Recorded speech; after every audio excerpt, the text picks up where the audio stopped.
नमस्ते, मैं गुड़िया त्रिपाठी अभी आप लोग को एक छोटा सा कजरी गीत सुनाने जा रही हूँ। अगर अच्छा लगेगा लाइक करना, सब्सक्राइब करना, शेयर करना, वीडियो के अंत तक जुड़े रहना।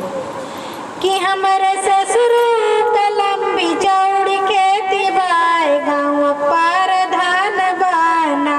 कि हमारे ससुर लंबी चौड़ी खेती बाय गाँव के पर धान बाना।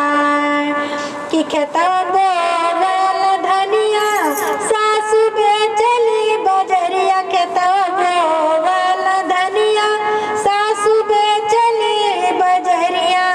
कि हमके झुमका गढ़ाव झोपेदार बाय गाँव के पार धान बाना।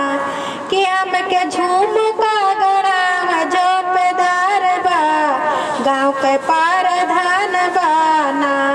कि हमारे ससुर के लंबी चौड़ी खेती बाय गाँव के पार धान बाना। कि खेतवा बोवला पुदीन सासु बेचली बजरिया। खेतवा बोवला पुदीनवा सासु बेचली बजरिया।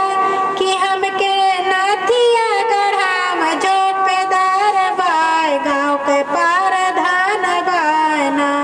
कि हमके नाथिया गढ़ाव झोपेदार बाय गाँव के पार धान बाना।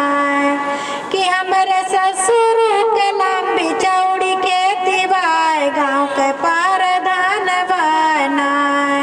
कि खेतवा बोवला गयाल सासु बेचली बजरिया। खेतवा बोवला गयाल सासु बेचली बजरिया। कि सासु हमके गढ़ाव लागी हार बाय गाँव के पार धान बाना। सासु हमके गढ़ाव लागी हार बाय गाँव के पार